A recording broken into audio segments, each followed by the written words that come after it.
The doors of the military recruitment office burst open as Karen stormed in, her stilettos clicking against the polished linoleum floor. Heads turned in the crowded waiting area, eyes widening at the sight of this petite, well-dressed woman who seemed thoroughly out of place. "I demand to speak to the commanding officer immediately," Karen bellowed, her voice dripping with entitlement. "This is an emergency." A startled young private approached her cautiously. "Ma'am, how can I assist you today?" Karen's nostrils flared as she fixed the private with a withering glare.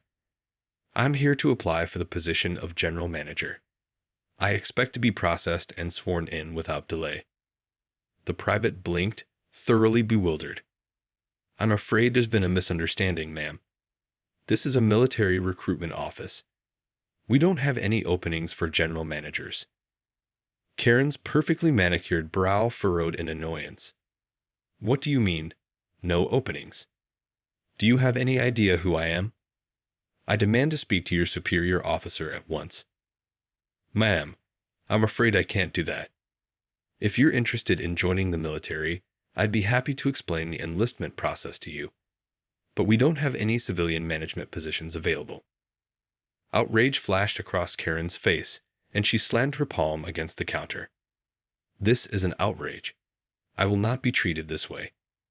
I am a highly successful businesswoman, and I expect to be given the respect and deference I deserve." The private took a step back, clearly unsettled by Karen's display of aggression. "Ma'am, I'm going to have to ask you to calm down and leave the premises if you're not here to enlist. We don't tolerate disruptive behavior." Karen's eyes narrowed dangerously. "Do you have any idea who my father is? He owns half the companies in this city, and he will have your job for this insolence."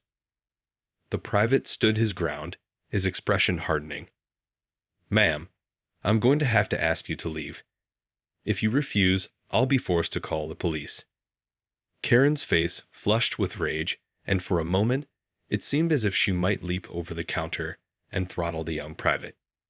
But then, she seemed to realize the futility of her position and let out a frustrated huff. "This isn't over," she spat, pointing an accusatory finger at the private. "You'll regret the day you crossed me." With that, she whirled around and stormed out of the office, leaving a stunned silence in her wake. The private let out a shaky breath, his heart still pounding from the encounter. "What the hell was that all about?" he muttered, shaking his head in disbelief. Karen's stilettos clicked furiously against the pavement as she stormed out of the military recruitment office, her face a mask of rage and humiliation. How dare they treat her with such disrespect? Didn't they know who she was? As she made her way to her sleek, silver Mercedes, Karen's mind raced with plans for revenge. No one crossed Karen Highsmith and got away with it. She was a force to be reckoned with, a powerful woman accustomed to getting her way, and she wasn't about to let a lowly private stand in her way. Once inside her car, Karen punched her father's number into her phone, her fingers trembling with anger. Within seconds, his gruff voice came through the line. "Karen, what is it?" he barked.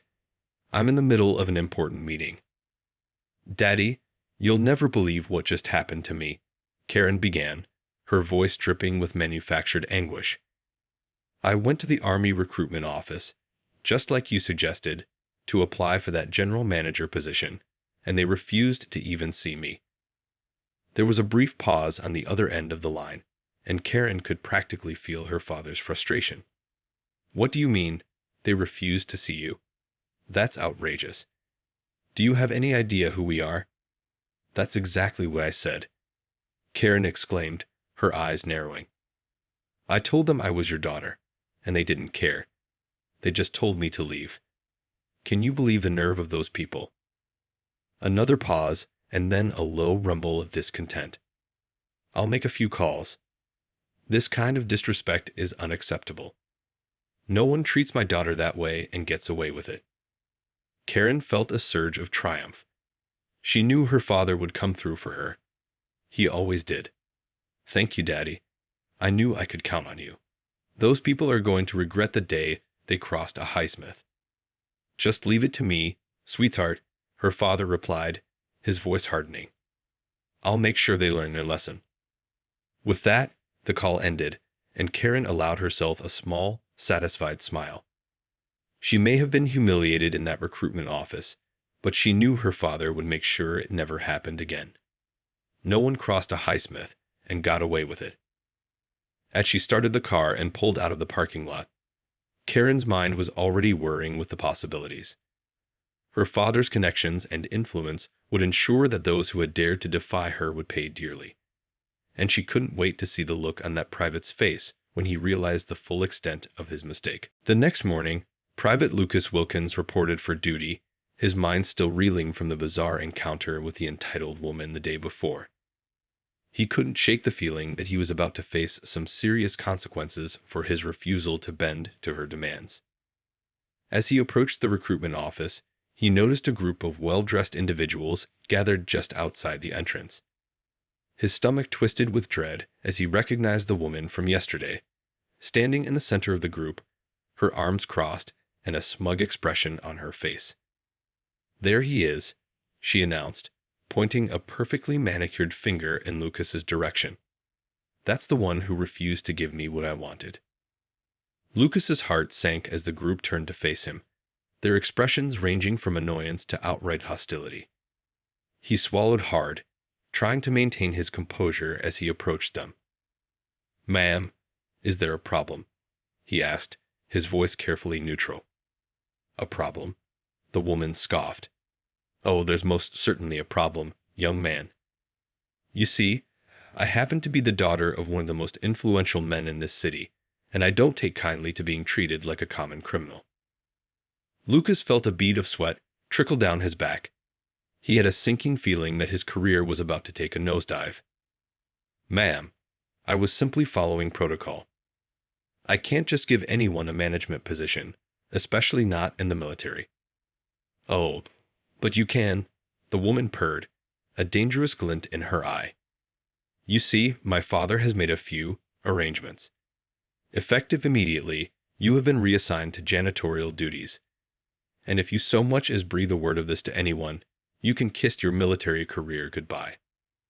Lucas's jaw dropped in disbelief. You can't do that. This is outrageous. The woman's lips curled into a cruel smile. Oh, but I can. And I just did. Now, I suggest you get to work, Private Wilkins. You wouldn't want to displease your new superiors now, would you?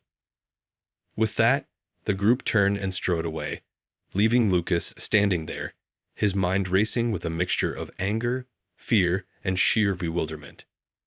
How had this happened? He had simply been doing his job, and now he was being punished for it. Feeling defeated, Lucas trudged into the recruitment office, his shoulders slumped in resignation.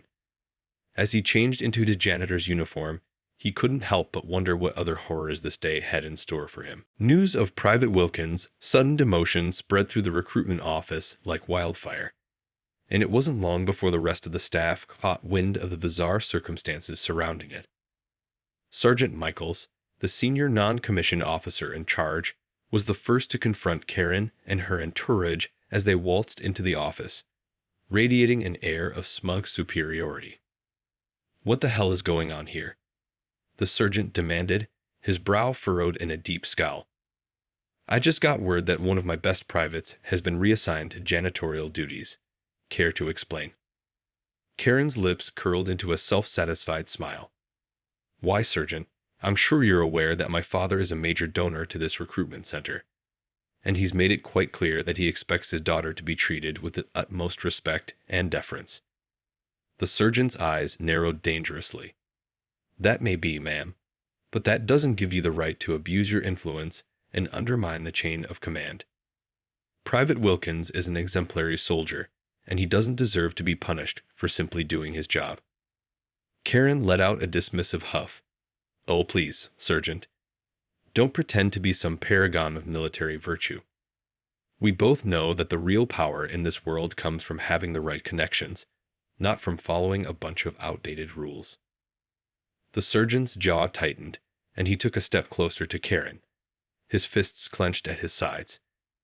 I don't care who your father is or how much money he's thrown at this place. Undermining discipline and abusing your position is unacceptable, and I won't stand for it." Karen's eyes widened briefly at the sergeant's aggressive posturing, but she quickly recovered, her expression hardening. "Is that so? Well, let me make one thing clear, Sergeant. My father's connections go all the way to the top, and if you don't want to find yourself on the unemployment line, I'd suggest you start being a little more cooperative." The sergeant opened his mouth to retort, but Karen raised a hand, silencing him. "Now, if you'll excuse us, we have some more pressing matters to attend to. Come along, gentlemen." With that, Karen and her entourage strode past the sergeant, their footsteps echoing through the suddenly silent office. Sergeant Michaels watched them go, his face a mask of seething rage and frustration. "This isn't over," he muttered under his breath, his eyes narrowing. "Not by a long shot." Sergeant Michaels stormed into the commanding officer's office, his face flushed with anger.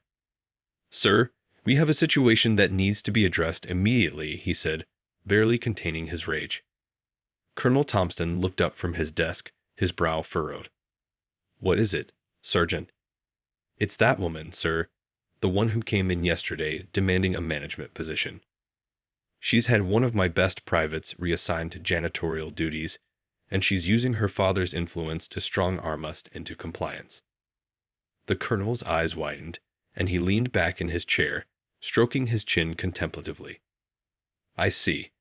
And what exactly does she hope to gain from this?"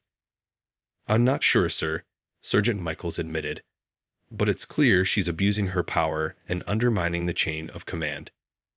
This kind of behavior is unacceptable, and it's going to have a detrimental effect on morale and discipline if we allow it to continue." The colonel nodded slowly, his expression grim. "I understand your concerns, Sergeant. This is a delicate situation, to be sure.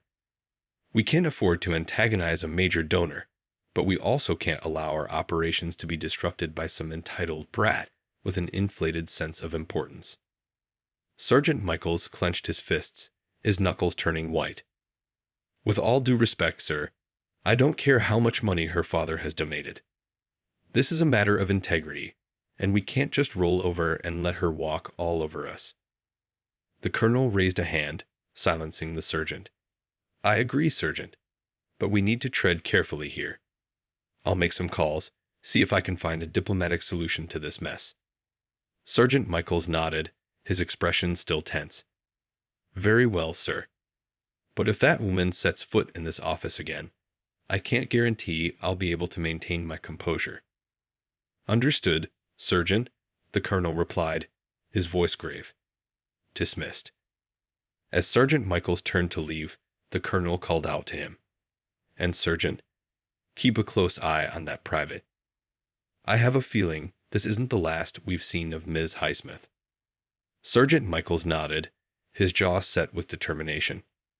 "Yes, sir. You can count on it." As he left the office, Sergeant Michaels couldn't shake the feeling that this was only the beginning of a much larger battle.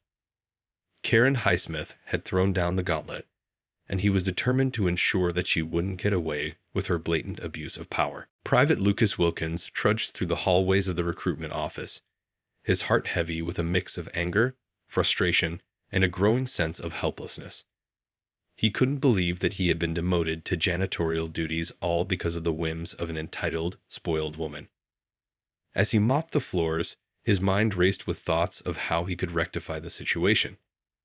He knew that voicing his concerns directly to his superiors would be futile. After all, they were clearly in the pocket of Karen Highsmith and her powerful father. Pausing in his work, Lucas leaned against the mop handle, his brow furrowed in deep contemplation. There had to be a way to fight back, to show this woman that her money and influence couldn't buy her everything she wanted. Suddenly, an idea began to take shape in his mind. A mischievous grin spread across his face as he pictured the look of horror on Karen's face when his plan came to fruition. It was a risky gambit, to be sure, but the potential rewards were too enticing to ignore.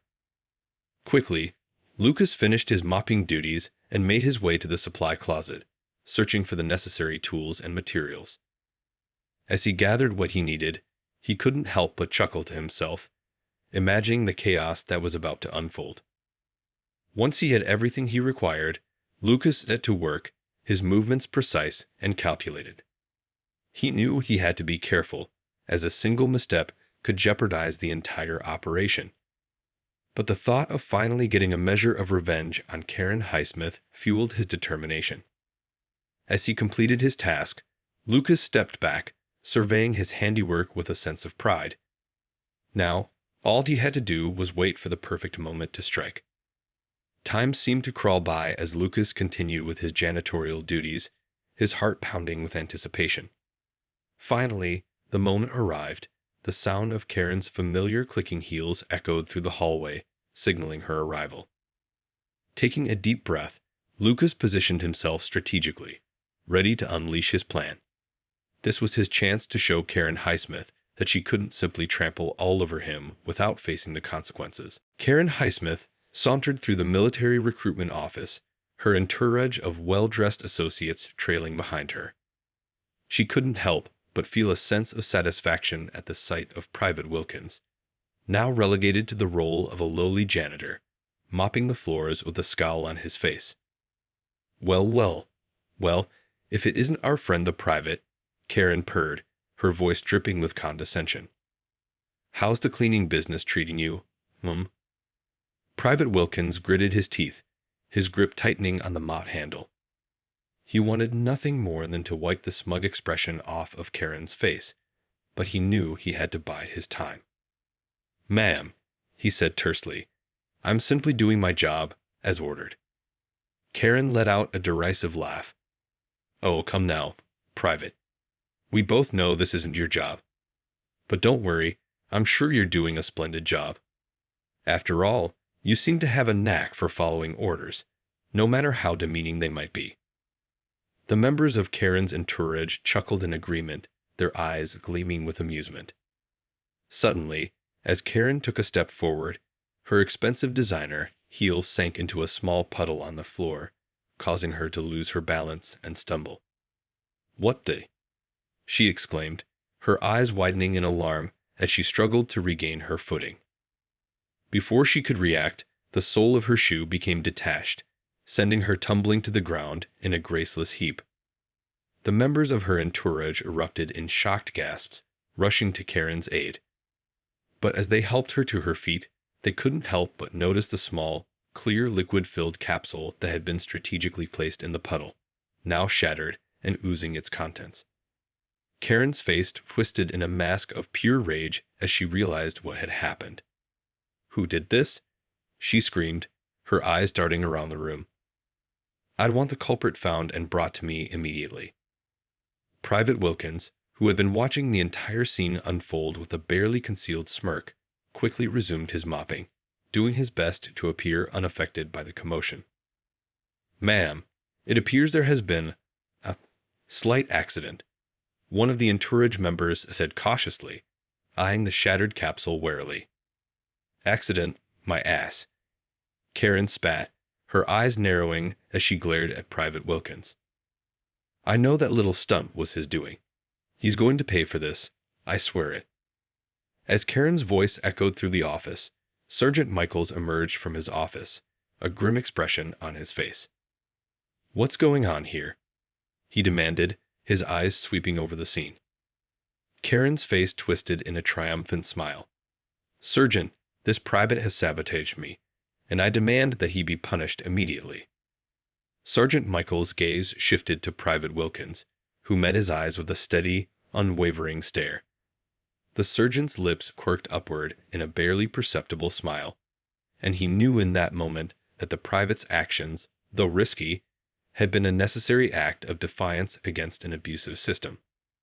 "I'm afraid I can't do that, ma'am," the sergeant said, his voice calm and measured.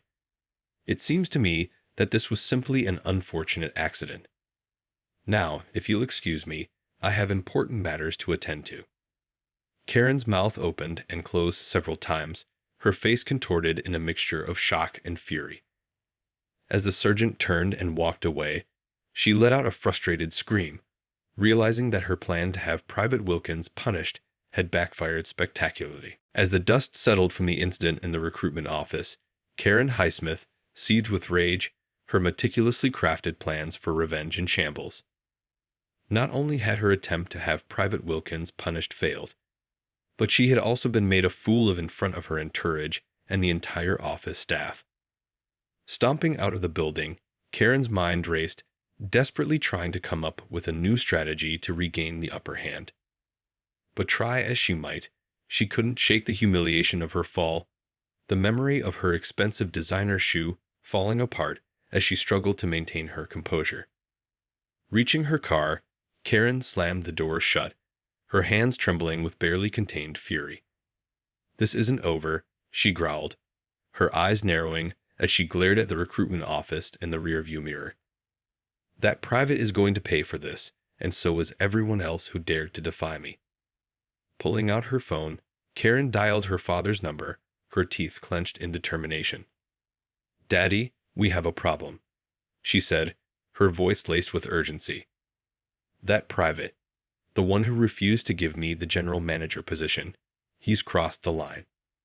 I need you to make sure he and his superiors never work in this city again." Her father's response was immediate and unequivocal. "Consider it done, sweetheart. No one disrespects a Highsmith and gets away with it. I'll make sure those military types learn their lesson."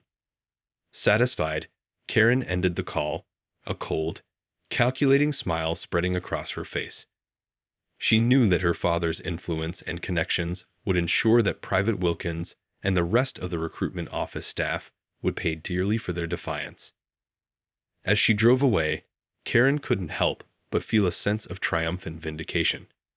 She had been humiliated, yes, but now the tables were about to turn. Her father's power would ensure that those who had dared to stand in her way would be brought to their knees, their careers and reputations destroyed. Karen may have lost the battle, but she was determined to win the war. And she would stop at nothing to make sure that everyone who had wronged her would live to regret the day they crossed a Highsmith.